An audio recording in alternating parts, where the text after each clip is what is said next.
नमस्कार, एडिटोरिया में स्वागत है आपका। मैं हूं अमृत उपाध्याय, मेरे साथ प्रवीण सर हैं और फिर एक नई श्रृंखला में हम बात कर रहे हैं। बहुत सारे हमारे बच्चे जो एडिटोरिया के दिनकर गोलंबर से ज़्यादातर लोग हैं और श्रेया हमारे साथ जो बोरिंग रोड ब्रांच से हैं, उनसे बातचीत करेंगे। इन सब ने कामयाबी हासिल की है। आप सभी को सबसे पहले बहुत बहुत बधाई। एक एक कर पहले सम्मानित करने वाला कार्य करेंगे। और श्रेया जी को चोट लगी हुई है, इसलिए वो बैठी हुई हैं और बाकी हम सब खड़े होकर उनके सम्मान में यहाँ हैं। चलिए सम्मानित करें। सबसे पहले तो श्रेया बादल, रेवेन्यू ऑफिसर।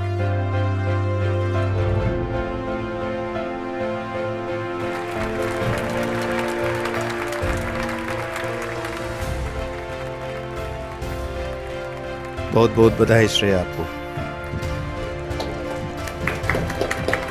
इसके बाद अंकित कुमार, सप्लाई इंस्पेक्टर के तौर पर इनका सिलेक्शन हुआ है। बहुत बधाई अंकित आपको।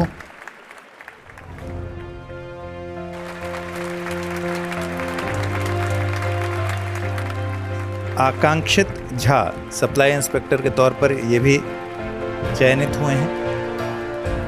बहुत बधाई आकांक्षित आपको। गरिमा, आरडीओ के पद पर इनका चयन हुआ है। बहुत बहुत बधाई गरिमा आपको।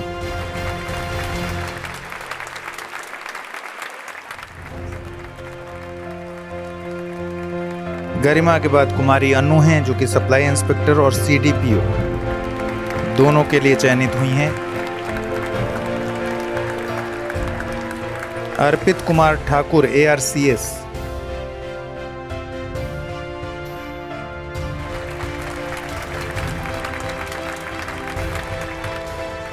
बहुत बधाई अर्पित आपको। और हिमांशु शेखर हैं हमारे साथ, जो कि रेवेन्यू ऑफिसर के तौर पर इनका चयन हुआ है।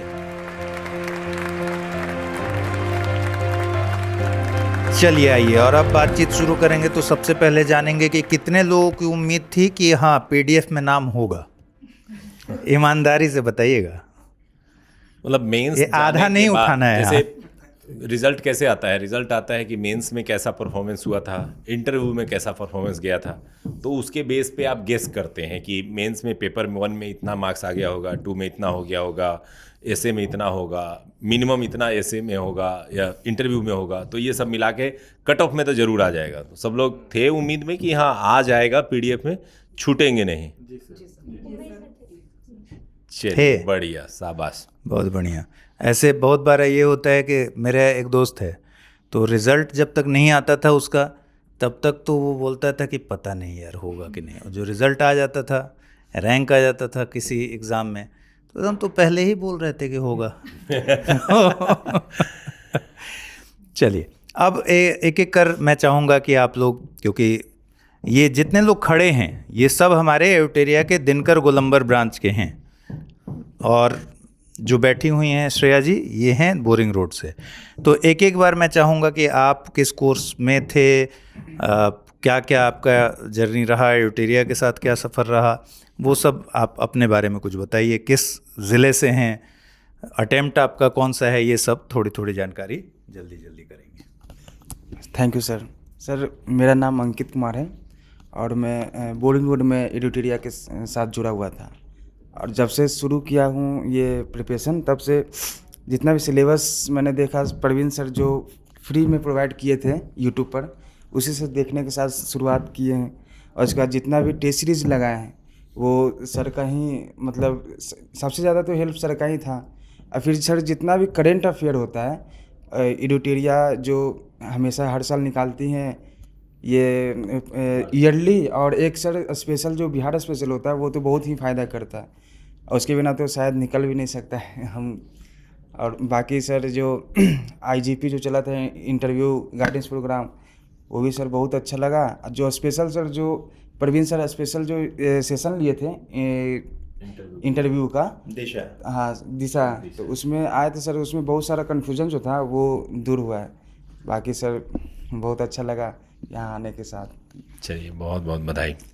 अब आप एक उधर से दे दीजिए। सर मेरा नाम हिमांशु शेखर है और मैं रेवेन्यू ऑफिसर के पद पे चयनित हुआ हूँ। मैं लेखनी प्रोग्राम से सर जुड़ा रहा हूँ, दिनकर गोलंबर वाले सेंटर से, प्लस दिशा में भी आया था, एडिटोरिया का करंट अफेयर्स भी मैंने किया है जो ईयरली आता है और बिहार स्पेशल, प्लस सर मैंने यहाँ पे मॉक इंटरव्यू भी दिया है। तो शुरू सर से लेके लास्ट तक हैं। जी सर। चलिए शाबाश। लेखनी कार्यक्रम ने कैसे आपकी तकदीर लिखी है? सर उसमें बहुत सारे ऐसे पॉइंट्स हैं जो मैंने अपने नोट्स में ऐड किए हैं। जैसे मेरे मेंस में, पहले भी मैं मेंस दिया था तो मार्क्स कम आया था, बट इस बार बहुत सारे पॉइंट्स ऐड किए जिसमें मार्क्स इनरिचमेंट में बहुत काम हो हेल्पफुल रहा। तो जहाँ कम आता था तो इंट्रोडक्शन में, बॉडी में, वो सारे पॉइंट्स मेरे हेल्पफुल रहे। मैं एग्ज़ाम के लास्ट तक वो अपने साथ लेके गया था सारे कितने notes। टेस्ट दिए हैं आपने लिखने में? सर अप्रॉक्स 15 से 20। 15 से 20। जी तो शुरू से लास्ट तक इम्प्रूवमेंट रहा या शुरू से ही दिग्गज थे कि एकदम फर्स्ट नहीं, से ही आ मेरा रहा था? नंबर हमेशा से सर कम ही आता था। कम ही आता था और लास्ट लेकिन तक हमको इस बात की खुशी होती थी कि अगर मेरा 80 नंबर आया तो 70 क्वेश्चन है मेरे पास जो हम सीख सकते हैं गलत हुए जो, तो अच्छा रहता था कि कम आए तो ज़्यादा पॉजिटिव वाली फिर बात। ग्रेजुअली वो इम्प्रूवमेंट दिखता था। जी सर। चलिए श्रेया, आप बोरिंग रोड ब्रांच से आपने किया है, आपका अपना एक्सपीरियंस क्या है, थोड़ा सा अपने बारे में भी बताइए। यस सर, मेरा तो प्रीलिम्स ही नहीं क्लियर होता था पहले, तो एडिटोरिया का मैंने सेक्शनल से लेके फुल लेंथ टेस्ट सीरीज़ तक ज्वाइन किया था पहले प्रीलिम्स में। वहाँ पे प्रीलिम्स क्लियर हुआ तो ये था कि मुझे मेंस में तो बिल्कुल नहीं रुकना है एट एनी कॉस्ट। तो मैंने सबसे पहले मेंस टेस्ट सीरीज़ ज्वाइन किया। उसके बाद पहले टेस्ट में मैंने पेपर ही नहीं कंप्लीट कर पाई थी, लेकिन उसके बाद जब टेस्ट सीरीज़ हुआ तो लास्ट आते आते मैं टॉपर्स रैंक में थी एडिटोरिया के टेस्ट सीरीज़ में, और ऐसे में भी काफ़ी इम्प्रूवमेंट था। और इंटरव्यू में भी आई गेस मैंने सबसे ज़्यादा मॉक्स एडिटोरिया में ही दिया है, और जो भी मॉक्स में मुझे पूछा गया था आई थिंक वो वहाँ पे रिपीट हुआ था मेरे साथ। तो Editoria was very helpful through my journey sir. और आप कैसे बीपीएससी की आपकी जर्नी रही? सर मेरा ये तीसरा अटैम्प्ट था, दूसरा सीरियस अटैम्प्ट। तो पहले जब प्रीलिम्स नहीं हुआ था 67 में मुझे 111 मार्क्स आया था। उस टाइम भी करंट अफेयर के लिए एडिटोरिया पर डिपेंडेंट था। इस बार मेरा प्रीलिम्स हो गया था। फिर उसके बाद मैं उसमें मास्टर्स कर रहा था लॉ में, NALSA university of law Hyderabad में। मैं पटना में था नहीं, आ नहीं सकता था, तो मुझे टेस्ट सीरीज़ ज्वाइन करनी थी। तो मैंने देखा कि एडिटोरिया ऑनलाइन दे रहा है और समय भी इतना फ्लेक्सिबल था कि मैं क्लास के बाद रात को बैठ के भी दे सकता था। तो मैंने वो ज्वाइन किया था सर।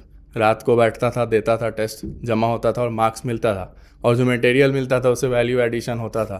तो इस तरीके से मेंस का टेस्ट सीरीज़ पटना में नहीं होके भी मैं दे पाया, जो कि एडिटोरिया के कारण ही पॉसिबल हो पाया, और उसमें पूरा हेल्प मिलता था। अगर कभी ऑनलाइन वाले में आपको दिक्कत नहीं होती है? जी नहीं सर, क्योंकि अगर मुझे कभी लेट भी हो गया तो अगले दिन भी मैं परमिशन अगर ले लेता था तो अलाउ कर देते चेक थे। करके मिलता है, उसका फायदा उठता है? जी सर, व्हाट्सएप पे ही आ जाता था चेक होके, तो मैं सब कुछ देख पाता था। किस ग्रुप में थे आप? सर 6 ग्रुप था एक, G6 Hindi English? English medium. Actually मैं बता दूं कि हो सकते हैं बहुत सारे बच्चे नहीं जानते हो कि ये किस ग्रुप की बात कर रहे हैं, कौन सा ग्रुप है, व्हाट्सएप पे कहाँ मिलेगा, ऐसा कुछ। एक्चुअली जब मेंस टेस्ट सीरीज स्टार्ट होता है तो बहुत सारे ऐसे बच्चे हैं जो पटना में नहीं हैं या बिहार में किसी ज़िले में हैं और वो पटना नहीं आ सकते, उनके ज़िले में रीजनल सेंटर नहीं है।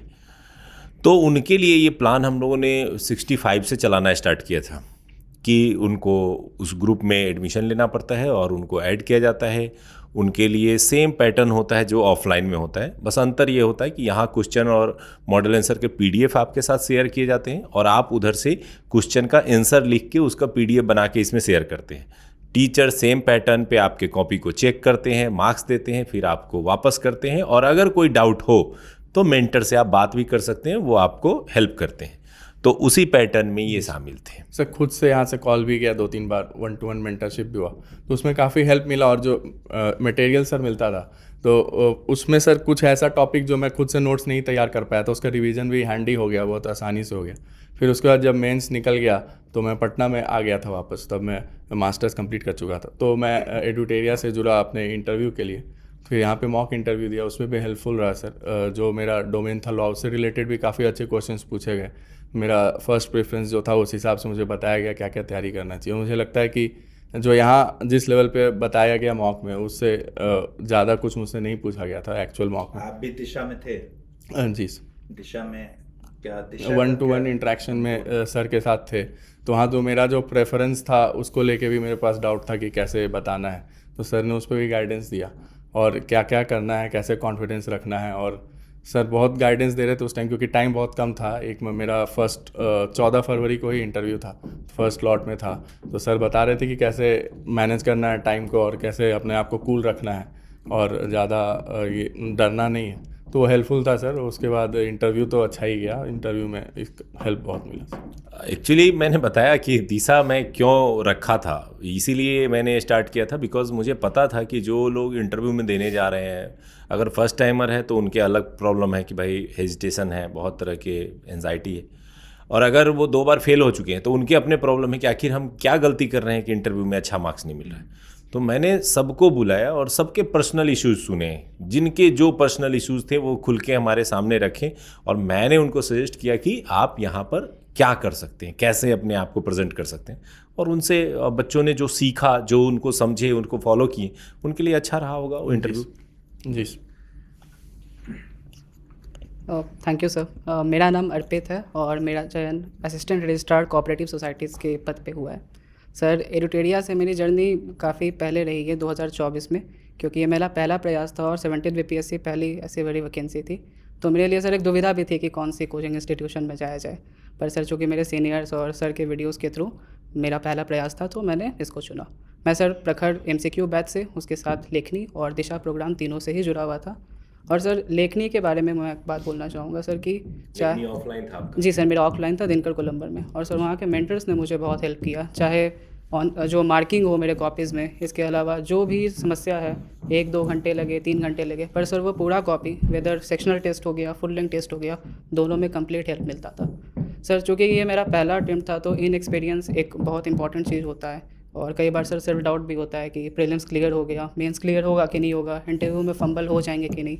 तो सर तीनों चीज़ में जो 1-to-1 मेंटरशिप था, चाहे सर दिनकर गोलंबर सेंटर में मेरा लेखनी का और दिशा प्रोग्राम में हमारा जो इंटरव्यू बैच का था, दोनों में सर सेल्फ डाउट जो था वो काफ़ी हद तक फेड अवे होते चला गया, और वो सर काफ़ी कॉन्फिडेंस दिया और एक अंदर से मोटिवेशन भी हमें दिया कि इसे शुरुआत में भी अटेम्प्ट में क्लियर किया जा सकता है, बहुत टाइम नहीं लगना चाहिए। और इन सब चीज़ों के लिए सर मैं एडुटेरिया को काफ़ी धन्यवाद अर्पित करता हूँ। Thank you sir. क्योंकि नाम आपका अर्पित है। और सबसे पहले तो एक ताली बनती है कि फर्स्ट अटेम्प्ट में लेवल 9 का जॉब इन्होंने प्राप्त किया है, और चेहरे से मासूमियत, अभी बचपना दिख रहा है, और अब अधिकारी बन गए हैं, तो खुशी का अवसर है। और एक्चुअली जब हम लोग अपने एजुकेशन सिस्टम पे काम करते हैं तो कई बार आता है कि एडवर्टाइजमेंट की बात आती है, तो मैंने हमेशा बच्चों को यही कहा कि आप अपने आसपास के सफल ऑफिसर से पूछिए, वो आपको बता देंगे कि कहाँ जाना है। और मुझे लगता है कि जितने भी लोग यहाँ पे मंच पे उपस्थित हैं या जो नहीं हैं, और जो भी बच्चे हैं, उनके आसपास में जो ऑफिसर हैं, अगर उनसे वो राय लेंगे तो 90% एडुटेरिया ही सजेस्ट करेंगे। और ये शायद ये लोग फील किए होंगे, और यही रीज़न है कि एडुटेरिया ज्वाइन करते हैं। आप अपना परिचय दें। Thank you sir. मेरा नाम कुमारी अनु है। रिसेंटली 17वीं BPSC में मेरा चयन CDPO के पोस्ट पे हुआ है, जिसमें मुझे 2nd रैंक मिला है, और BPSC CCE में मुझे सप्लाई इंस्पेक्टर पोस्ट मिला है। और रही बात एडुटेरिया की सर, तो एक बहुत बड़ा बैकबोन एज अ पिलर रहा है ये मेरे प्रिपरेशन के स्टार्टिंग में ही।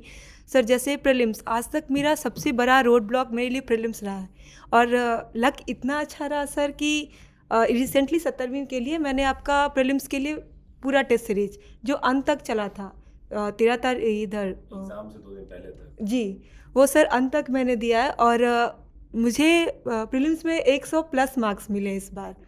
तो सर उसके लिए बहुत बहुत बहुत बहुत शुक्रिया सर। इवन रिसेंटली मुझे किसी ने सजेस्ट किया था, मेरी एक फ्रेंड ने पूछा था कि मैं प्रीलिम्स के लिए क्या करूँ 72वीं के लिए। मैंने उन्हें भी ये सजेस्ट किया कि प्लीज़ एडुटेरिया का टेस्ट सीरीज ज़रूर ज्वाइन करें। और आपको कैसे पता चला? आपको किसने सजेस्ट किया सर था? मेरे प्रिपरेशन की स्टार्टिंग वीडियो आपकी है सर। आपकी जो पुरानी वीडियोस है ना, वो हम आज तक देखते हैं। इवन रिवाइज करना होता है ना सर, वाइट बोर्ड पे लिखते हैं, आप गर्मी पसीने से लथपथ होते हैं, लेकिन फिर भी आप पढ़ाते हैं। मौर्य वंश, वो सारा याद है सर आज तक। एक बात बताओ, आप लोगों में से बहुत लोग इंग्लिश मीडियम है, मेरे वीडियोस तो हिंदी मीडियम में है। रूट हिंदी रहा है ना सर, इंग्लिश तो स्कूल में जाके सीखे, कभी नहीं सर। फ्लुएंट रहता है कि वो सारे मीडियम को समझे। बिल्कुल, आँख बंद करके अगर नींद भी आए तो उसे सुनो, वो बहुत फ्रूटफुल है सर। आपके मॉडर्न हिस्ट्री एक और बात बताइए जी। कि अब तो जैसे वाइट बोर्ड पर पढ़ाया हुआ है, उस समय और जो आप कह रही हैं कि पसीने से लथपथ हुआ करते थे, अब तो एक से एक वीडियो बनाने वाले लोग आ गए, तकनीक बहुत ज़्यादा है, तो अभी भी वही वीडियो क्यों देखती हैं? कनेक्ट सर, वो ना कनेक्ट कर पाते हैं आपके उन वीडियोस से। एक लगता है कि मतलब एक बड़े भाई की तरह कोई पढ़ा रहा है कि नहीं पढ़ लो, ये आएगा ही आएगा, इस विश्वास से कोई बता रहा है सामने, वो बात सच है सर। और नेक्स्ट इंटरव्यू के टाइम पे काफ़ी ज़्यादा गाइडेंस मिला, मतलब वो सब कुछ काफ़ी अच्छे से समझा रहे थे, कॉर्डियल वे में कि आप में ये कमी, आप सुधार करो, बहुत अच्छा कर जाओगे। इवन जब लास्ट टाइम मॉक इंटरव्यू देने आए थे, सर ने कहा था आपका नाम PDF में ज़रूर रहेगा, तो सर आज वो सच होता हुआ नज़र आ रहा है। Thank you so much sir, thank you sir. मेरा नाम गरिमा कुमारी है, मैं भागलपुर ज़िले से बिलोंग करती हूँ। इस बार मेरा चयन BPSC में RDO के पोस्ट पे हुआ है। मैं एडिटोरिया से लेखनी के प्रोग्राम से जुड़ी हुई थी, और उसके बाद मैंने दिशा भी ज्वाइन किया था, जिसके लिए मुझे इंटरव्यू में काफ़ी हेल्पफुल मिला। मेरा पिछले बार एक्चुअली मेरा मेंस ही नहीं क्लियर होता था, अच्छे मार्क्स ही नहीं आते थे मेंस में। इस बार जो लेखनी प्रोग्राम हुआ उससे मैं जुड़ी, और उसने मुझे काफ़ी हेल्पफुल हुआ। उसके जो कंटेंट रिच जो मटेरियल होते थे, बिल्कुल सेलेक्टिव और एग्ज़ाम ओरिएंटेड जो कंटेंट होते थे, वो काफ़ी हेल्पफुल रहे मेरे जर्नी में और मेरे सिलेक्शन में। वही ज़्यादा इम्पॉर्टेंट रहा है मेरे लिए। अच्छा, आप लेखनी में गई तो स्टार्टिंग में कितने मार्क्स आते थे? सर स्टार्टिंग में कम ही मार्क्स आते थे, लेकिन ऐसा क्या किया आपने कि बढ़ने लगा? सर वो जो मॉडल आंसर पेपर आते थे उसको मैंने रेगुलरली फॉलो किया है, उससे मेरे मार्क्स अच्छा, improve last full test, starting में आपका सेक्शनल टेस्ट होता है, ये होता है, फिर लास्ट में फुल टेस्ट होता है। Yes sir. फुल टेस्ट जाते जाते क्या मार्क्स गेन करने लगी थी आप? Yes sir, full length test आते आते मैंने एवरेज मार्क्स लाना शुरू कर दिया था, और लास्ट आते आते अच्छे मार्क्स आने लगे थे मेरे, तो कॉन्फिडेंस उसके बाद बढ़ गया होगा। यस। अच्छा, एक और आप लोगों के साथ बड़ा अच्छा एक्सपीरियंस रहा होगा, क्योंकि आपने अगर लेखनी दिया था तो उसके बहुत सारे क्वेश्चन जो है आपको GS पेपर 1, GS पेपर 2 निबंध में सीधे सीधे सेम टू सेम पूछ लिए गए थे। तो वहाँ पे कैसा फीलिंग आया था जब वो क्वेश्चंस दिखा सामने कि हूबहू छपा हुआ है, तो कैसा लगा? सर निबंध के जो सारे सवाल थे वो सर तीनों सवाल जो हमारा 3 टेस्ट हुआ था, यानी 9 ऐसे का टॉपिक जो था हमारा, वो उससे आ गया था। साथ ही साथ सर GS1 GS2 दोनों का, उसमें सर बहुत सारे क्वेश्चंस रिपीट थीम्स रिपीट हो गए थे। और सर ये इंपॉर्टेंट भी है कि सर टेस्ट सीरीज़ हम ज्वाइन इसीलिए करते हैं बिकॉज वहाँ पे क्वालिटी कंटेंट, एक रिच कंटेंट मिलता है, और सर उस पर हम PYQ का एडिशन कर दे तो सर हमारा जो मेंस का प्रिपरेशन है वो फुल प्रूफ हो जाता है। उसमें सर फिर डायग्रामेटिकल एडिशन और वो सब होता है, तो अलग बात है। लेकिन सर जो एडुटेरिया टेस्ट सीरीज़ के थ्रू जो कंटेंट हमें मिला, जो थीम्स मिली, वो theme sir as it is BPSC में रिपीट हुई, निबंध से लेके GS1 GS2, तो सर आगे जाके काफ़ी। तो जैसे क्वेश्चन दिखा और क्वेश्चन में दिखा कि ये तो पढ़ा हुआ है, ये तो लिखा हुआ है, तो अंदर से क्या फीलिंग आती है? काफ़ी सेटिस्फेक्शन की फीलिंग आई थी कि लेखनी प्रोग्राम मैंने ज्वाइन किया था, तो उसका मतलब एक होता है ना कि क्वेश्चन दिखा, मन में लड्डू फूटा कि हाँ, कि मन में लड्डू फूटा कि ये वाला तो बढ़िया ही लिखा जाएगा, क्योंकि ये तो अभी जस्ट करके आए हैं, तो ऐसा था। ऐसा लगता है सबसे पहले यही लिखते हैं, चलो पहले इसको ख़त्म करते हैं। और ऐसे में जो एक कर्मा वाला क्वेश्चन था, जैसे बोबा वैसे कटवा, वो आया था ऐसे सीरीज से, प्लस एक इंडस्ट्री वाला क्वेश्चन था वो मैच किया था, हिस्ट्री के क्वेश्चंस मैच किए थे। तो ये सारे ऐसे क्वेश्चन थे जो मैंने सबसे पहले यही किए कि जो आता है पहले उसको अच्छे से लिख देते हैं, जिसमें कम आता है वो बाद में लिखेंगे। इसमें एक और चीज़ है सर, वो ब्रेनस्टॉर्म करने में थोड़ा आसानी हो जाता है, क्योंकि सर उस चीज़ों को हम पहले ही टेस्ट सीरीज़ में लिख रहे थे, उस पर रिव्यू हमें मिल जाता है, तो फिर बाद में जब उस चीज़ को as it is BPSC original copy में लिखना पड़ता है, तो उसके लिए काफ़ी ईजी हो जाता है सर ये। हाँ, वहाँ ये फ़ायदा मिलता है कि ये क्वेश्चन मैंने लिखा था, इसमें मुझे 5 नंबर मिले थे, तो यानी मैं वही कंटेंट यहाँ लिख दूंगा तो 5 नंबर तो ज़रूर मिलेंगे। तो एक तो ये पहला हो जाता है। दूसरा होता है कि क्वेश्चन के बाद अगर नया क्वेश्चन है तो थोड़ा फ्रेम करना पड़ता है, कैसे लिखेंगे ये। अगर सेम टू सेम क्वेश्चन आ गया तो फ्रेम करने की ज़रूरत ही नहीं है, वो तो सीधा छाप दो, मतलब जो पढ़ा हुआ है वो सीधा लिख दो, टाइम भी कम लगता है सर लिखने। अच्छा, ये पूरे BPSC के जर्नी में आप लोगों के लाइफ से जुड़े हुए कुछ बहुत सारे किस्से कहानियाँ होंगी जो आपको फेस करना पड़ा, अच्छा बुरा, तो कुछ बताना चाहें कोई? सर बोर्डिंग रोड सेंटर में अमित सर है, जो कॉपी इवैल्यूएट करते थे मेरी। तो शुरू के टेस्ट में मुझे बहुत कम मार्क्स आते थे, तो सर ने मुझे नंबर भी दिया था कि कुछ भी प्रॉब्लम है तो शेयर करना। और throughout the journey, mains का एग्ज़ाम देने के बाद हो या इंटरव्यू के भी टाइम है, मैं सर को कॉन्स्टेंटली टच पे रहती थी कि सर मेरा ख़राब चला गया, and sir used to motivate me a lot कि नहीं होगा होगा होगा। तो आई थिंक एडिटोरिया सिर्फ टेस्ट के बेसिस पे नहीं बट पर्सनल कनेक्ट करके हेल्प किया है। और दूसरा सर, मैं ये भी कहना चाहूँगी कि जो मेंटोर्स थे वो 1 वीक में कॉपी इवैल्यूएट करके देते थे, जो बाकी किसी भी इंस्टीट्यूट में नहीं है। क्योंकि आप 1 वीक में कॉपी दे रहे तो हम लोग भी उस हिसाब से अपनी करेक्शन कर पाते थे, which was a very good way of giving test. तो ये बहुत मुझे सबसे अच्छा एडिटोरिया का यही लगा था कि विद इन टाइम फ्रेम मुझे मेरा कॉपी मिल रहा था और मैं रिवाइज़ कर पा रही थी अपने मिस्टेक्स को। अच्छा, चलिए आपसे एक और बात पूछना चाहता हूँ। मैंने जब आपको देखा आपके पैर में चोट लगा हुआ है, तो मेरे मन में जो बात आई मैं आपसे पूछ रहा हूँ यस सर। कि आप यहाँ आना पोस्टपोन कर सकती थी, आपको 21 दिन का अगर डॉक्टर ने कहा है। Yes sir. इतना कष्ट उठाकर क्यों आई सर क्योंकि और कैसे है? मेरे मन में इनको देखते यही आया कि भाई आई क्यों? रेस्ट कर सकती थी आप। सर पहले तो एडिटोरिया से यही क्यों काफ़ी सारे टीचर्स का कॉल आ रहा था, उसके बाद मैं इस चीज़ को पोस्टपोन नहीं करना चाहती थी क्योंकि आई वॉज ऑल्सो हैप्पी। शायद जो मेरा आज स्टेट ऑफ माइंड है हैप्पीनेस का, वो 21 दिन बाद सेम नहीं रहेगा। तो मैं इस चीज़ को अभी मोमेंट को लिव करना चाहती थी, इसीलिए मैं आई। यस। मेरे आने का सर पहला रीज़न प्रवीण सर हैं। कॉल पे मैंने सबसे पहला सवाल यही पूछा, प्रवीण सर भी रहेंगे? तो दे सेड हाँ। तो हम बोले ठीक है, तब तो हम 1 घंटा पहले ही आ जाएंगे। सर ये भी लगता है कि जिस गाइड और मेंटोर से हमने यूट्यूब पे पढ़ा है, जिनको कभी साक्षात रूप में नहीं देखा है, तो उनसे अगर मुलाकात हो और अपना एक्सपीरियंस शेयर करें तो वो भी सर बहुत भाग्यशाली चीज़ है। तो ये काफ़ी इंपॉर्टेंट था हमारे लिए सर ये चीज़। अच्छा, अमृत सर ने जो क्वेश्चन पूछा था मैं फिर से पूछना चाहूँगा, क्योंकि अब सुन के मुझे भी क्यूरियोसिटी जगी कि जितने भी अभी तक आए हैं सेलेक्टेड मेंबर्स, उनमें से शायद ही कोई हो जिसने ये कहा हो कि हाँ हमने वाइट बोर्ड वाला वीडियो नहीं देखा है। सब ने देखा, सब बताते हैं वहीं से शुरू किया, वहीं से स्टार्ट किया। आज के दौर में जहाँ कंटेंट भरा पड़ा हुआ है, पूरा बाजार कंटेंट से आपको जो है भरा हुआ है। किताबों की दुकान पे जाएंगे तो पीटी की 500 किताबें, मेंस की 500 किताबें, जो पहले नहीं था। यूट्यूब पे जाएंगे तो एक से एक एचडी में एनिमेशन बना हुआ फिल्मों के जैसे पढ़ाए जा रहे हैं। और उस दौर में अगर आप ये कह रहे हैं कि वाइट बोर्ड पे मार्कर से लिखा हुआ, जिस पे लिखावट कई बार धुंधली दिखाई देती है, कई बार मैं उसको डस्टर से मिटा रहा होता था, उसकी नॉइज़ होते थे, बगल में चना बेचते हुए जा रहा है तो उसके साउंड होते थे, ना साउंड क्वालिटी बढ़िया ना पिक्चर क्वालिटी बढ़िया, फिर भी वो आपके जीवन में इतना इम्पैक्ट कैसे डाल रहा था इस पीरियड में भी?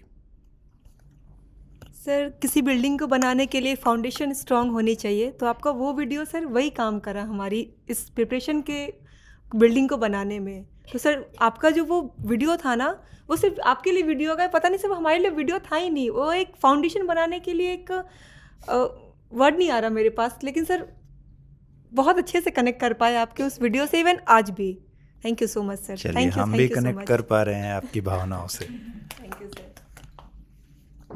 सर ओल्ड इज़ गोल्ड कहा जाता है, और जो क्लासिक चीज़ होता है वो हमेशा क्लासिक ही रहता है। भले ही पुराने गाने का कितना भी रिमिक्स बना दिया जाए, उसमें और डीजे ऐड कर दिया जाता है, और सर लेकिन जो पुराना गाना है वो उतना ही इंपॉर्टेंट रहता है। आप जब पढ़ा रहे थे तो आप केवल पढ़ा रहे थे, अभी उसमें तड़का भी लगाया जाता है। तो जो केवल पढ़ा रहे थे वो क्लासिक था सर, वो हमेशा क्लासिक ही रह जाएगा। तड़का कितना भी लगा दिया जाए उसको रिप्लेस कोई नहीं कर सकता है सर। एक्चुअली मैं इस पे कनेक्ट कर पा रहा हूँ कि जिस समय मैं पढ़ाता था यूट्यूब पे, या अभी भी जो मेरे क्लासेस होती हैं, तो उन क्लासेस में क्या होता है कि थ्रू आउट आपको स्टडी की बातें होती हैं, कंटेंट की बातें होती है, कंटेंट के इम्पोर्टेंस की बातें होती हैं, आपके लिए क्या बेनिफिशियल है उसकी बातें होती हैं। उसमें अनावश्यक तथ्यों पर समय ना स्टूडेंट का ख़राब हो ना मेरा ख़राब हो, इसका मैं हमेशा ध्यान रखता था। क्योंकि मुझे लगता था कि अगर 20 मिनट या आधा घंटा निकाल के बच्चा अगर मेरे वीडियो को देखने आया है तो वो आधे घंटे में वो सीखे जो वो खुद से शायद वो 6 घंटे और 12 घंटे में नहीं सीख सकता है। अगर खुद से करने जाए तो उसको 10 घंटे 12 घंटे लगेंगे उस चीज़ को सीखने में, और अगर वो मैं सिखा रहा हूँ तो अगर वो 20 मिनट में हो जा रहा है, तो मैं ये हमेशा ध्यान रखता था कि यही उनको चाहिए और यही मैं दे सकता हूँ। और शायद यही रीज़न है कि आज भी बच्चे उन वीडियोस की चर्चा करके मुझे भावुक कर देते हैं, क्योंकि वो बहुत ही पुराना दौर था जब मैंने पहली बार स्टार्ट किया था। मेरे पास संसाधन नहीं थे और उस पीरियड में मैंने वो सब शुरू किया था। तो अच्छा लगता है सुन के, खुशी होती है। यकीनन अच्छा लगता है। जब मुझे इतना अच्छा लग रहा है तो आपको तो अच्छा लग ही रहा होगा, क्योंकि आपके वीडियो के बारे में बात हो रही है। तो आप अपना एक्सपीरियंस अगर कुछ शेयर कर रही हैं तो इस बारे में। यस सर, मैंने भी आपका जो बिहार स्पेशल जो वीडियो आता था, मैंने पहले बिहार स्पेशल का जो ओवरव्यू है पहले मैंने वहीं से कंप्लीट किया था। उसके बाद फिर मैंने कोई स्टैंडर्ड बुक फॉलो किया, तो वो मेरे जर्नी में काफ़ी हेल्पफुल रहा है शुरू में मेरा फाउंडेशन बिल्डअप करने के लिए। तो उससे मेरा अलग ही कनेक्शन अभी तक बिल्डअप है। अभी भी मैं एग्ज़ाम देने से पहले उसको रिवाइज़ करके जाती हूँ एक बार। क्या बात है। चलिए, ये सब तो बात हुई पढ़ाई लिखाई की। थोड़ी सी बात बताइए जो आपकी तैयारी के दौरान आपके किस्से हैं, है किसी को कुछ ध्यान? सर मेरा तो बहुत लंबा टाइम से तैयारी चल रहा है, 2019 से ही यूपीएससी का तैयारी स्टार्ट था। तो एक एक्सपीरियंस है मेरा कि हो सकता है कि कभी आपको लगे कि अब नहीं हो रहा है तो एक पॉज ले लेना चाहिए।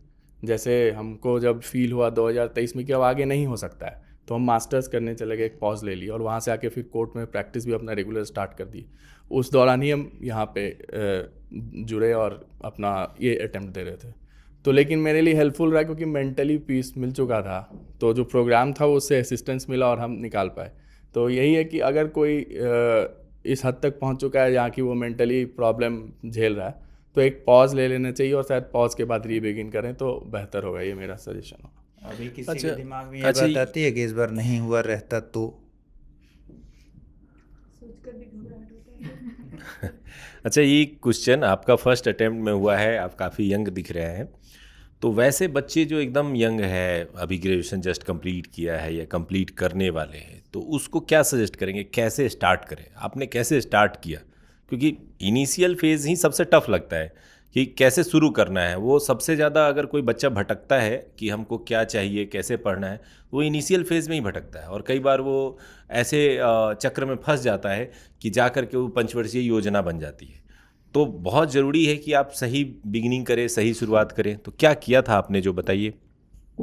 सर मुझे लगता है सर सबसे इम्पॉर्टेंट है, चूँकि हमारे पास मटेरियल्स बहुत अधिक है, हर मार्केट में विभिन्न तरह के मटेरियल्स हैं। तो सर पहला काम तो अपने मटेरियल को शॉर्टलिस्ट करना है, बिल्कुल लिमिटेड मटेरियल्स को बार बार रिवाइज़ करना है। एरोटेरिया के करंट अफेयर्स आती है उसको 6-7 बार रिवाइज़ करना है। इसके बाद सर दूसरा काम है एक सही मार्गदर्शन चुनना। सर चाहे कोचिंग हो जाए, मेंटर हो जाए, ये बहुत इंपॉर्टेंट है सर, क्योंकि सर ये नहीं होता है तो कहीं कभी प्रीलिम्स में, कभी मेंस में कुछ कमी रह जाती है। तो सर मैंने पहले यही किया था कि मटेरियल अपना ठीक किया और उसके बाद एक ऐसे कोचिंग को चुना जो एक रिस्पेक्टेड इंस्टीट्यूशन है। तीसरा सर, ये बिल्कुल सही बात है सर, चाहे फर्स्ट अटेम्प्ट हो या लास्ट अटेम्प्ट हो, सर हमेशा एक अंदर से सिक्योरिटी का इशू रहता है कि क्या होगा नहीं होगा। हर दिन सेम नहीं होता है सर, कई दिन 3 घंटे पढ़ाई होती है, कई दिन कुछ नहीं होती है, कई दिन बहुत मन करता है पढ़ने का। तो सर मैं यही बोलना चाहूँगा कि जो एक्सट्रीम है उसको सर हमें हमेशा बैलेंस करना चाहिए। अगर 4 घंटे भी पढ़ रहे हैं, 5 घंटे भी पढ़ रहे हैं, तो सर क्वालिटी स्टडी हो। और ये अगर थ्रू आउट है, क्योंकि सर ये मैराथन है, ये इसको हमें काफ़ी समय तक 1-1.5 साल 2 साल का फेज़ है। इस फेज़ को हम अगर उसी तरह से एक रेगुलर वे में रखें तो सर ज़रूर इसमें सफलता पाई जा सकती है। बढ़िया, अच्छा बताया आपने। अच्छा, एक बात बताइए, पीटी हो या मेंस, जैसे एक होता है पढ़ना और एक होता है प्रैक्टिस करना, कैसे बैलेंस किया? दोनों किया या एक ही पे ज़्यादा फोकस रहा? कौन बताना चाहेगा? सर दोनों इम्पॉर्टेंट है। प्रैक्टिस, अगर आप पढ़े नहीं हो तो प्रैक्टिस करके कोई फ़ायदा नहीं होता है मेरे ख्याल से। तो पहले आप एक बार अपना जो भी सिलेबस है और वो देखिए, और उसके बाद प्रैक्टिस बहुत ज़्यादा इम्पॉर्टेंट है, क्योंकि आप कभी कभी बहुत सिली मिस्टेक्स भी होता है एग्ज़ाम में। तो जब आप टेस्ट देते हो तो वो सिली मिस्टेक मिनिमाइज़ होता है आपका, और आपकी स्पीड भी बढ़ती है आंसर राइटिंग में। और प्रीलिम्स में जैसे करंट अफेयर्स ही है, तो बहुत बार ऐसा होता है कि हम लोग पूरा मैगज़ीन पढ़ लेते हैं, बट जब वो क्वेश्चन के फॉर्मेट में देखते हैं तो हमें ज़्यादा याद होता है। तो प्रैक्टिस तब जब हम लोग अपना एक सिलेबस 2 बार रीडिंग कर ले, उसके बाद practice is most important. Actually मैं प्रश्न इसीलिए पूछ रहा था क्योंकि बहुत सारे बच्चे हैं जो इस दुविधा में होते हैं। तो मैं थोड़ा बताना चाहूँगा कि जैसे सेलेक्टेड स्टूडेंट ने कह दिया कि मैं जुनून सीरीज़ में हूँ, तो कुछ बच्चे उठ करके सीधे डायरेक्ट जुनून सीरीज़ में ज्वाइन कर लेते हैं।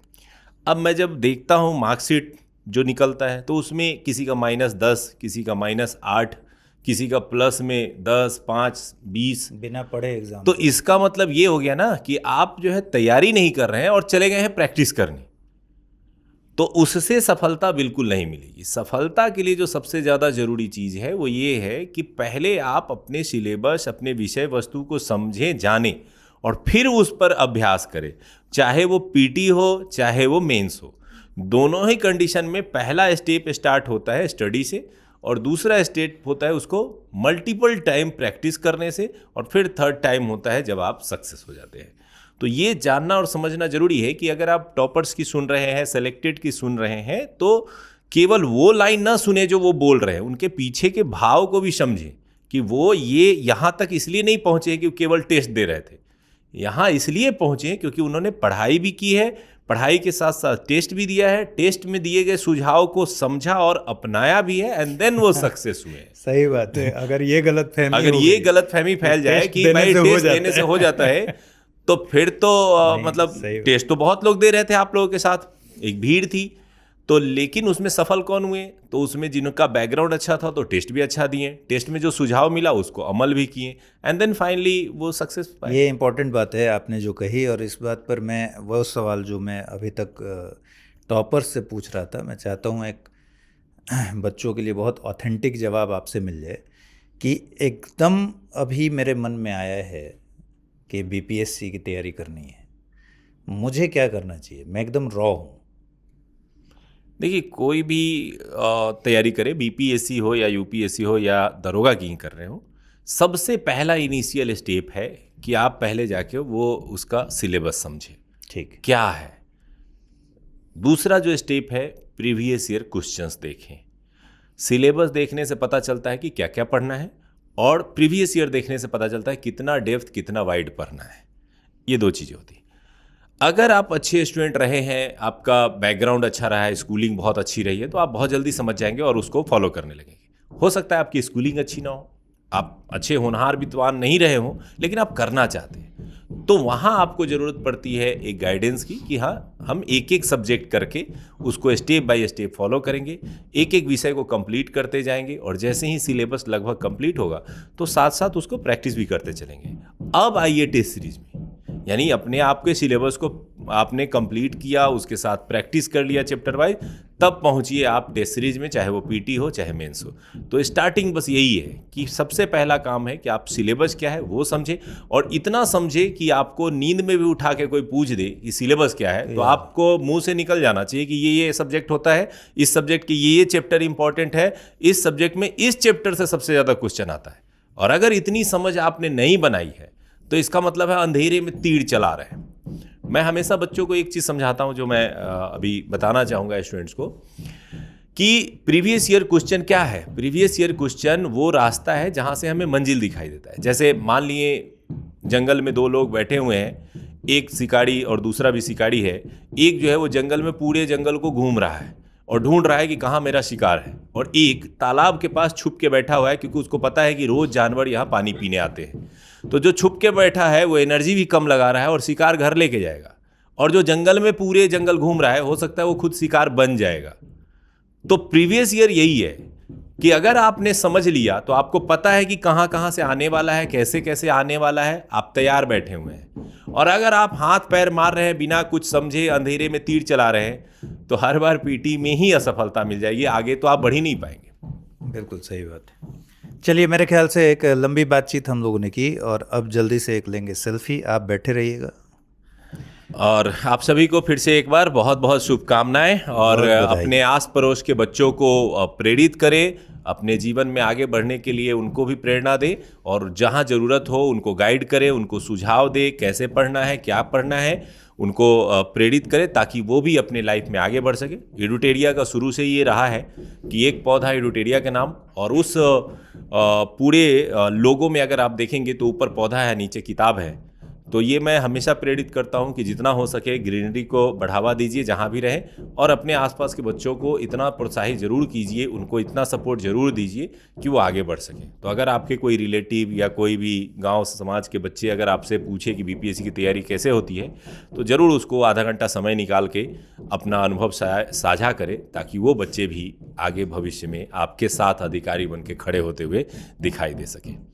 जैसे आप लोगों ने मुझे गौरवान्वित किया कि सर आपके वीडियोस से मैं सीख करके यहाँ तक पहुँचा हूँ, तो मैं भी चाहूँगा कि आप भी वैसे ही गौरव प्राप्त करें 4 साल 5 साल बाद, कि आपने जिसको समझाया था वो आके आपको कहे मैम, दीदी, भैया, आपने जो बताया उसके कारण मैं सफल हुआ। तो आइए अब एक सेल्फी के साथ आज के इस कार्यक्रम को हम लोग खत्म करते हैं।